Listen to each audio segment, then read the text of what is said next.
তৃণমূলের নেতা নেত্রীদের লক্ষ্য করে ডিম থেরাপি নতুন কোনো ঘটনা নয়। রোজই রাজ্যের কোনো না কোনো জায়গায় এই ধরনের ঘটনা ঘটছে। তালিকায় আরও একটা নতুন সংযোজন।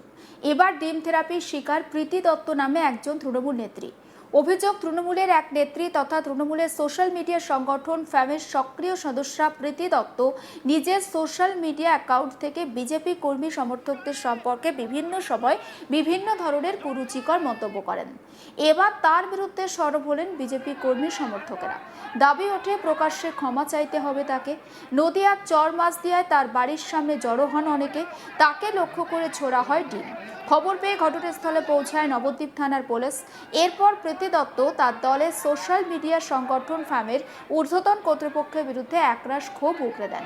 প্রীতির দাবি, বিভিন্ন সময় বিজেপির সম্পর্কে কুরুচিকর মন্তব্য করতে তাকে বাধ্য করা হতো, তাকে মানসিকভাবে নির্যাতন করা হতো বলে অভিযোগ প্রীতির। মূলত ফ্যামের নির্দেশেই ওই সমস্ত কুরুচিকর মন্তব্য তিনি পোস্ট করেছেন। প্রীতি দত্ত সকল বিজেপি কর্মী সমর্থকদের উদ্দেশ্যে ক্ষমাও চেয়েছেন। আসুন শোনাই ফ্যামের সদস্যা প্রীতি দত্ত কি বলছেন সেই বক্তব্য। মন্তব্যটা করার কারণ হচ্ছে ফ্যাম যে কমিউনিটিটা ছিল সেই কমিউনিটি থেকে সবকিছু আমাদেরকে লিখে দেওয়া হতো এবং হ্যাশট্যাগ দিয়ে দেওয়া হতো এবং বলা হতো যে এখান থেকে কেউ কোনো কিছু এডিট করবে না, চেঞ্জ করবে না, যা দেওয়া রয়েছে টোটালটা তোমরা ধরে কপি পেস্ট করে ফেসবুক পোস্ট করবে, যেটা ভোটের আগে অবধি আমরা করেছি। ফ্যাম কারা চালাতো? ওটা ফ্যাম চালাতো হচ্ছে ফ্যামের তো বিশাল বড় একটা সংগঠন, রাজ্য সংগঠন ছিল। রাজ্য সংগঠনে ছিল হচ্ছে আমাদের নবদ্বীপ থেকে সর্বোচ্চ পঞ্চায়েত থেকে প্রসেনজিৎ দত্ত, আর কলকাতা ওই ঠিকানাটা মনে পড়ছে না এই মুহূর্তে, যাই হোক ডিস্ট্রিক্ট হচ্ছে কলকাতা ছিল হচ্ছে রিয়াদে মাল্লিক, তিনি মেন মাথা ছিল, ওরা ছিল একদম রাজ্য কমিটি। আর ছিল তাপস সাধুকা, যার বাড়ি হচ্ছে ধুবুলিয়াতে। তিনি বর্তমানে ভোটের কিছুদিন আগ থেকে অসুস্থতার কারণে তিনি ছেড়ে দিয়েছে, তারপর ওরা দুজন চালাতো। তারপর আস্তে আস্তে প্রসেনজিৎ দত্ত ছেড়ে দিয়েছে, শুধু রিয়াদে মাল্লিকই চালাতো।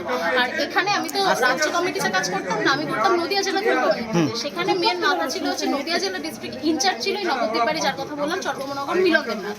আর হচ্ছে অভিষেক বন্দ্যোপাধ্যায় বললাম, অভিষেক মুখার্জি যার কথা বললাম, তিনি হচ্ছে তার বাড়ি হচ্ছে রানাঘাটে। এরা দুজন রানাঘাটে যিনি, তিনি হচ্ছে প্রেসিডেন্ট ছিল। এনারা দুজন মিলে আমাদেরকে বলতো এভাবে করো এভাবে করো। তোমার পার্সোনাল অ্যাকাউন্ট থেকে কিভাবে পোস্ট হলো? পার্সোনাল অ্যাকাউন্ট থেকে যখন আমি মাঝখানে করতে পারতাম না, তখন আমার গ্রুপেতে আবার অনেকে ছিল। এবার গ্রুপের মধ্যে আমি ফেসবুক আইডিটা এবং পাসওয়ার্ডটা দিয়ে দিয়েছিলাম লগ আউট করে। তখন আমার ফোন নাম্বার ওটিপি এসেছিল, আমি করে দিয়েছিলাম। বলেছিলাম যে আমি তো বিভিন্ন ধরনের কাজের সঙ্গে যুক্ত, এই দিক ওদিক মিটিং মিছিলে যেটা, প্লাস আমার কলেজ থাকে। রিসেন্টলি কিছুদিন কোর্টে প্র্যাকটিসেও গেছিলাম, যাতে আমি ব্যস্ততার মধ্যে সময় দিতে পারবো না। দেখো তারা রীতিমতো ফোন করে, এমনকি এমনও হয়েছে যদি কখনো পোস্ট না করতাম, অ্যাকচুয়ালি ওদেরকে ফেসবুক আইডি দেওয়ার কারণটা হচ্ছে ওরা মা বাবা তুলেও গালাগালি করতো বা এমন কিছু কথা বলতো না যে লোক সমাজে মান সম্মান থাকতো না। এরকম ভাবে আমাদেরকে দিয়ে জোর জবরদস্তি পোস্ট করাচ্ছে। যেমন আমি বলতাম দাদা এটা পোস্ট করবো, যদি আইডিটা অ্যাকাউন্টটা রিপোর্ট হয়ে যায় বা কিছু হয়ে যায়, এরকম একটা ব্যাপার ছিল। আর আইনের একটা ব্যাপার তো থেকেই যায়, আইনের ফাঁকের একটা ব্যাপার তো থেকেই যায়। এবার তখন বলতো না করতেই হবে, কমিটিতে যখন আছো, নাহলে মেন যে মাথা আছে সেই তোমাকে উল্টো পাল্টা বলবে। ঠিক আছে, এবার এটা আমার একটু স্বভাব আছে, আমি স্বীকার করছি। আমি ছোট থেকে লোকের কথাতে বেশি চলি, নিজের বুদ্ধি থেকে লোকে যেটা বলে সেটাকে বেশি মানত। এবার রাজনীতিতে ছিলাম, অ্যাকচুয়ালি আমি ছাত্র রাজনীতিতে, যেটা বলার কথা, কলেজে পড়ার পরে। তারপর ওখান থেকে কলেজে যখন মানে মাত্র ছিল আমার 20 বছর বয়স, তখনই বিভিন্ন ধরনের মিটিংয়ে নিয়ে যেত এবং মিটিংয়ে নিয়ে গিয়ে অঞ্চল প্রধান বলতে স্বপন দেবনাথ সিএমসি, তিনি আমাকে সব জায়গায় নিয়ে যেত এবং নিয়ে গিয়ে তিনি আমাকে এখানকার মহিলার শহরের বাণিজ্য করেছিল তখনকার সময় সিএমসি অঞ্চলে। তখনকার সভানেত্রী করেছিল রাখি দাস নামে একটা মেয়েকে, যার বাড়ি চর্মনগর। এখন এই পোস্টের বিপক্ষে তুমি কি বলবে? পোস্টের বিপক্ষে হচ্ছে আমি কিছু করতে চাইনি, আমাকে রীতিমতন জোর করে করানো হয়েছে এবং যেহেতু আমি পোস্টটা আমার আইডি থেকে হয়েছে, আমি করি আর না করি, যেই করুক দায়টা আমার ঘাড়ে আসবে, এটাই স্বাভাবিক। তাই সকলের কাছে করজোড়ে ক্ষমা চাইছি এবং বিগত দিনে বিজেপিকে উল্টোপাল্টা মন্তব্য করার জন্য সকলের কাছে ক্ষমা চাইছি।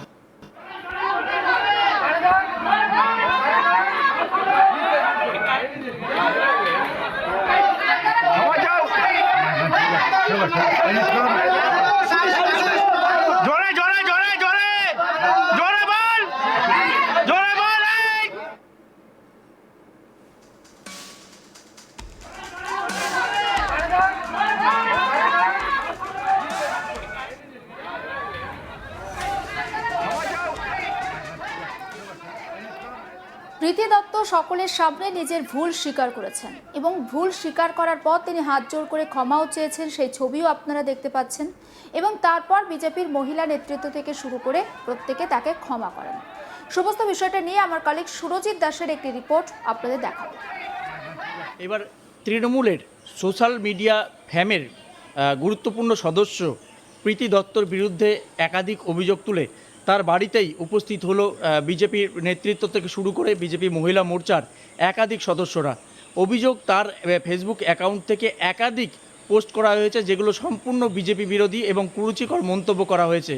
এবার তার প্রতিবাদে তার বাড়িতে সকলেই জড়ো হলো এবং একটাই দাবি, তাকে অবিলম্বে অন ক্যামেরায় ক্ষমা চাইতে হবে। রীতিমতো এই ঘটনায় নবদ্বীপে নতুন করে তীব্র চাঞ্চল্যের সৃষ্টি হয়েছে। এর আগেও নবদ্বীপে দেখা গেছে যে সেখানকার চেয়ারম্যান তিনি পরিবর্তনের পর তিনি গ্রেপ্তার হয়েছেন, তার বিরুদ্ধে অভিযোগ ছিল তিনি সরকারি যে ত্রাণ সেগুলো অবৈধভাবে মজুত করে রেখেছেন। গোটা রাজ্য জুড়েই এই ঘটনা কিন্তু ঘটছে। কোথাও তৃণমূল নেতৃত্বকে লক্ষ্য করে ডিম ছোড়া হচ্ছে, কোথাও মাজায় দড়ি বেঁধে ঘোরানো হচ্ছে, আবার কোথাও কান ধরে উঠা বসাও করানো হচ্ছে, এমন ছবিও কিন্তু সামনে এসছে। সেই জায়গায় দাঁড়িয়ে নবদ্বীপে এর আগেও একাধিক ঘটনা ঘটেছে, কাউন্সিলরের বাড়ি ঘিরেও বিক্ষোভ করা হয়েছে।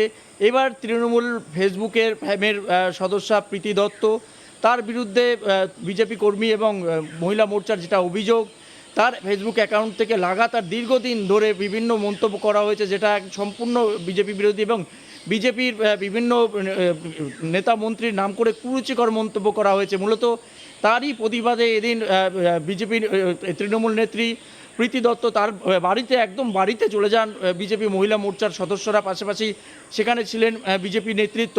প্রচুর মানুষের সেখানে উপস্থিত হন এবং স্বাভাবিকভাবে একটা তারা দাবি তোলেন যে এই প্রীতি দত্ত যে কুরুচিকর মন্তব্য করেছে সেগুলো ডিলিট তো করতে হবে, পাশাপাশি তাকে প্রকাশ্যে ক্ষমা চাইতে হবে।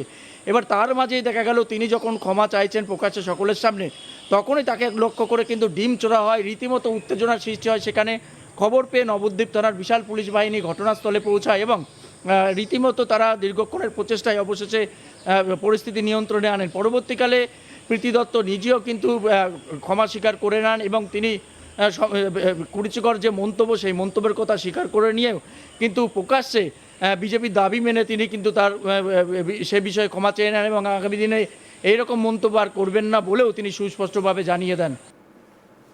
দেখুন, নদিয়ার ছবি আমরা দেখাচ্ছি। রাজ্যে ক্ষমতার পালাবদলের পরে আমরা দেখেছি যে বিভিন্ন জায়গায় তৃণমূল নেতা, কর্মী, সমর্থক যারা আর কি তৃণমূলকে একেবারে ভীষণভাবে সমর্থন করেন তাদেরকে লক্ষ্য করে ডিম নিক্ষেপ করেছে জনতা। অভিষেক ব্যানার্জি তিনিও কিন্তু এই ডিম থেরাপির শিকার হয়েছেন। আর এই মুহূর্তে যে ছবি আপনারা স্ক্রিনে দেখতে পাচ্ছেন আমার পাশে, এটা নদিয়ার ছবি। প্রীতি দত্ত তিনি ফ্যামের সদস্যা, তাকে লক্ষ্য করে এবার বিজেপি কর্মী সমর্থকেরা ডিম নিক্ষেপ করেছে। প্রীতি সেই সময় বাড়িতেই ছিলেন যেমনটা জানা যাচ্ছে এবং তাকে লক্ষ্য করে নিচে তার বাড়ির সামনে জড়ো হয় উত্তেজিত জনতা এবং তাকে লক্ষ্য করে ডিম ছোড়ে। কারণ একটাই যে প্রীতি তার সোশ্যাল মিডিয়া বা ফেসবুক অ্যাকাউন্ট বা তার সোশ্যাল মিডিয়া যে সমস্ত অ্যাকাউন্ট রয়েছে সেখান থেকে নাকি বিজেপি সম্পর্কে নানান কুরুচিকর মন্তব্য করতেন। যে সমস্ত মানুষজন জড়ো হয়েছিলেন তারা প্রত্যেকে বিজেপির সমর্থক। তাদের বক্তব্য যে প্রীতিকে ক্ষমা চাইতে হবে এবং প্রীতি ক্ষমা চাওয়ার পর তারা কিন্তু তাকে ক্ষমাও করে দেন। তবে প্রীতি দত্তের যে বক্তব্য আমরা আপনাদেরকে শোনাচ্ছি, প্রীতি দত্ত বলছেন যে তিনি নিজের ইচ্ছেতেই নাকি এই ধরনের মন্তব্য পোস্ট করতেন না, তাকে পোস্ট করার জন্য বাধ্য করা হতো, মানসিকভাবে তাকে নির্যাতন করা হতো, তাই বাধ্য হয়ে তিনি এই সমস্ত জিনিস পোস্ট করতেন। সমস্ত আপডেট পৌঁছে দেবো আপনাদের কাছে। নজর থাকুক আজ তাক বাংলায়, সাবস্ক্রাইব করতে ভুলবেন না।